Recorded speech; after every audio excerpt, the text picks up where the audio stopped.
My boyfriend was pregnant, and the baby belonged to her husband. Yes, you heard that right. This is something a girl once told me. Hi everyone, I'm Molly, and today I'm back with another unbelievable story. The girl in this story was just an ordinary 24-year-old office worker. An average appearance, an ordinary life.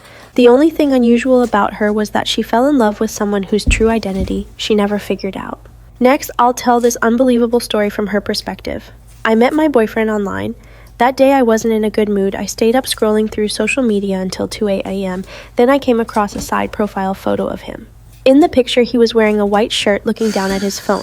The sunlight hit his face from the side. The curve of his jawline looked incredibly attractive. Without thinking, I clicked the follow button. After that, we talked online for 3 months. He was always gentle when he spoke, never impatient, never cold. I told him what I ate for lunch. I told him when I argued with my best friend. I complained about my boss losing his temper again, and he always listened carefully. Sometimes he would simply reply, "And then what happened?" Little by little, I became used to talking to him every single day. The first thing I did after waking up was check whether he had sent me a message.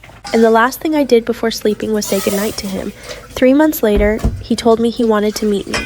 I was so nervous that I couldn't sleep the entire night. I searched through my closet and tried on more than 20 outfits. In the end, I chose the floral dress that made me look the thinnest. Before leaving home, I looked in the mirror hundreds of times. I kept putting on lipstick, wiping it off, and applying it again. We agreed to meet at the entrance of a shopping mall downtown. I arrived 20 minutes early. I stood there awkwardly, not knowing what to do with myself, until I saw him walking toward me. He was wearing a gray suit. The moment I saw him, my heart started racing. He looked even better in person than in his photos. His skin was fair and clean. Inside his suit jacket, he wore a simple white t-shirt. Everything about him looked neat and refreshing. He walked up to me and smiled. I nodded nervously, too nervous to say anything. Then he asked, "You must be hungry, right? I know a really good hot pot restaurant nearby. Let me take you there." During dinner, I was too nervous to look at him. I just kept putting random things into the hot pot. Suddenly, he reached over and rolled up my sleeve. He said, "Be careful, the oil might splash on you." My entire body froze. After dinner, we walked outside. My hair had become messy, so I searched through my bag for a hair tie. Then he reached into his suit pocket. He took out a black hair tie and handed it to me. "Use this." At that moment, my heart skipped a beat. I thought, how can someone be this thoughtful? Later, we naturally became a couple. The way he treated me was so good that sometimes I felt like I was dreaming. Whenever we went out, his bag was always full of things. Wet tissues, dry tissues, hair ties, Band-Aids. Even the mint candies I liked. Things I casually mentioned once, like which milk tea shop had the best drinks, he remembered. Once we went hiking together. I wore a new pair of shoes, and they started hurting my feet. After walking for a while, my heel was rubbed raw. Without hesitation, he took out a Band-Aid from his bag. Then he squatted down and carefully put it on my foot. An older woman passing by saw this and smiled. She said, "Young man, you're really considerate." I laughed and asked, "How come you have everything in your bag? Are you Doraemon?" He gently touched my head and said, "I just want you to be the kind of silly girl who doesn't need to worry about carrying anything when she's with me."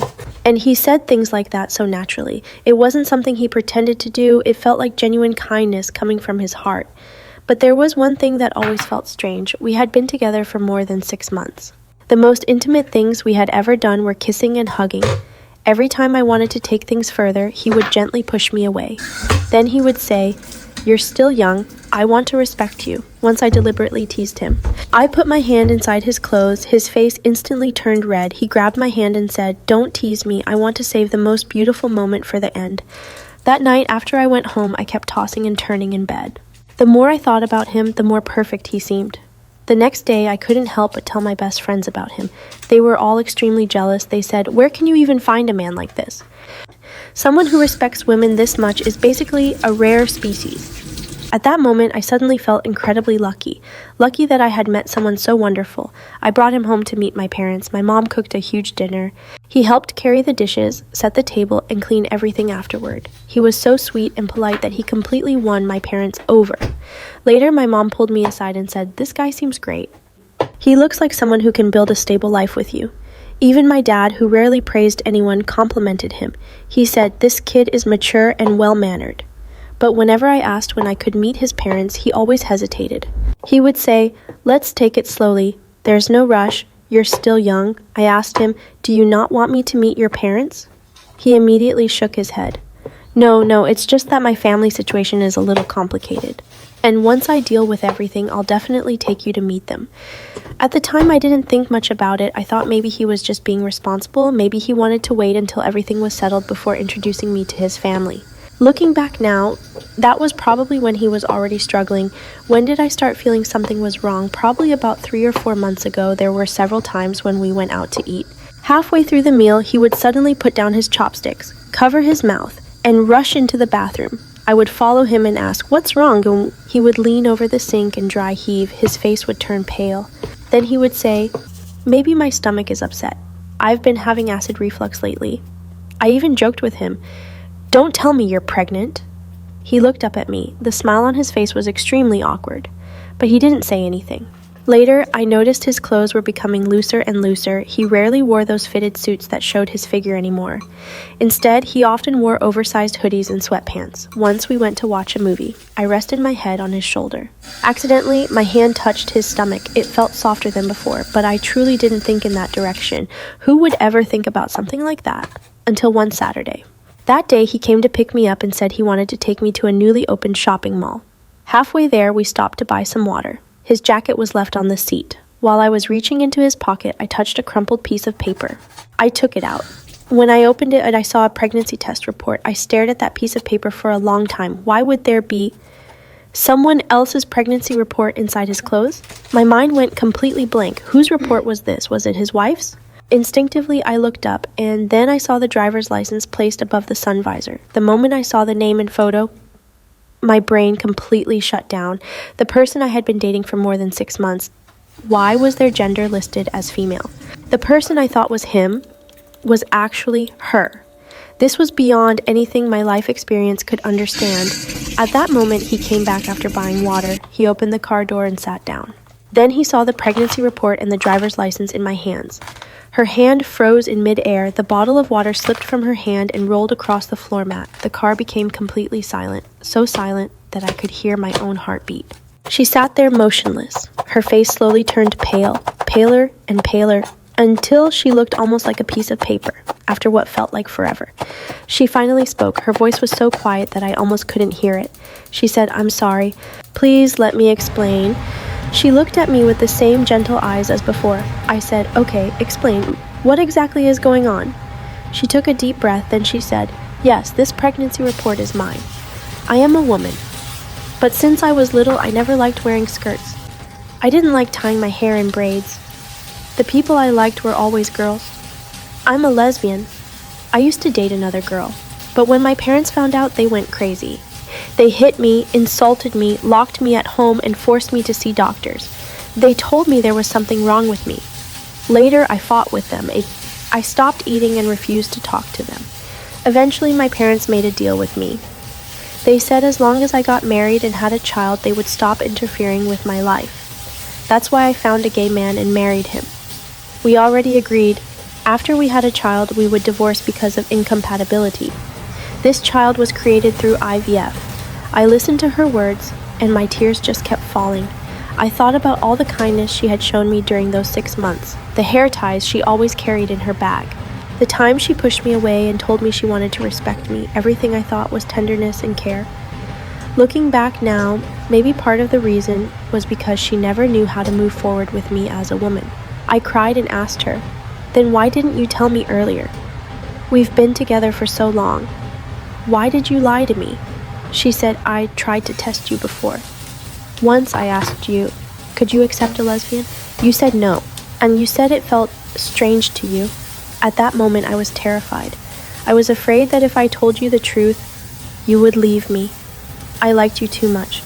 I wanted to spend one more day with you. Even one more hour would have been enough. I couldn't let you go. I love you. I wanted to have a family with you." She took out her ID card and showed it to me. Only then did I realize, after being together for more than 6 months, I had never seen her ID. I had never actually confirmed her real identity. On the ID card, it clearly said gender, female. The photo on it was the same face I knew so well, the same person I had loved. I asked her, "So everything before this was a lie?" She lowered her head and said, "I'm sorry, but my feelings for you were real." Then I asked her, if I hadn't found out today? How long were you planning to keep lying to me? As she said, originally I planned to tell you after the baby was born. After the wedding was over, I would explain everything to you. My whole body started trembling. It felt like someone had emptied everything inside me. I never imagined that the love I believed in and was actually built on a secret. The name was fake. The gender was fake. Everything felt fake. I bit my lips tightly. The taste of blood spread in my mouth. I kept asking myself, who exactly was the person I fell in love with? After that day, we never met again. She said she would give me time to calm down. If, after thinking everything through, I still wanted to be with her, she would finish dealing with everything on her side as soon as possible and start over with me. But if I couldn't accept it, she said she wouldn't blame me. She told me, those 6 months were the happiest time of my life. A few days ago, my mom asked me, how are things with your boyfriend recently? But when are you bringing him home for dinner again? I told her. We broke up. My mom opened her eyes wide. Why? Did she treat you badly? I shook my head. No. We just weren't right for each other. My mom sighed. What a shame. That kid seemed really nice. I didn't say anything because I had no idea how to explain it. How could I tell her that the boyfriend I had been dating for more than half a year was actually a woman, that she was carrying a child, that she got married only to give her family an explanation? These past few days, I've thought about many things. I remembered the way she looked at me once. That look was not an act. When she helped tie my hair, her hands were always gentle. She was always afraid of hurting me. When I caught a cold and had a fever, she drove to my house late at night. She cooked porridge for me. She gave me medicine. She stayed by my side the entire night. All those moments were real. But her deception was also real. I don't know how to define the relationship we had. Did I fall in love with a girl? Or did I simply fall in love with the person she was? Maybe even I don't know the answer. Last night, around midnight, I received a long message from her. I read it over and over. She said she went to the hospital for a prenatal checkup. The baby was healthy. She said she wasn't trying to imply anything. She just wanted to tell me so I wouldn't worry. She said she had moved out. The procedures on her side were already being handled. After the baby was born, everything would finally be over. She said she missed me, but she didn't dare disturb my life. She said, I don't deserve you. Oh no, I stared at that message for a very long time. In the end, I only replied with a smile emoji. I didn't even know what I wanted to say. Maybe I just wanted to tell her, there are many kinds of people in this world, and there are many kinds of love. Some kinds of love can be spoken out loud. Some kinds of love can only be hidden quietly in a pocket, like a spare hair tie, waiting for the person who needs it to reach out their hand. If you can hear me, I want to tell you, I don't blame you anymore. Please take good care of yourself. Please give birth to the baby safely. Whether we still have a future together or not, I hope you can live a good life, because you are someone I truly and sincerely loved. As for what love really is, whether someone is a man or a woman, whether something is right or wrong, I still don't have the answer. And one more thing, hope that in the future you won't hide the truth from someone you love. Don't deceive them. Maybe one day you will meet the girl who can truly love you for who you are. I'm Molly. Thank you so much for listening to today's story. If you also have a story you'd like to share, feel free to reach out to me. And if you'd like to hear more emotional stories like this, please don't forget to like, leave a comment, and follow me. See you in the next story.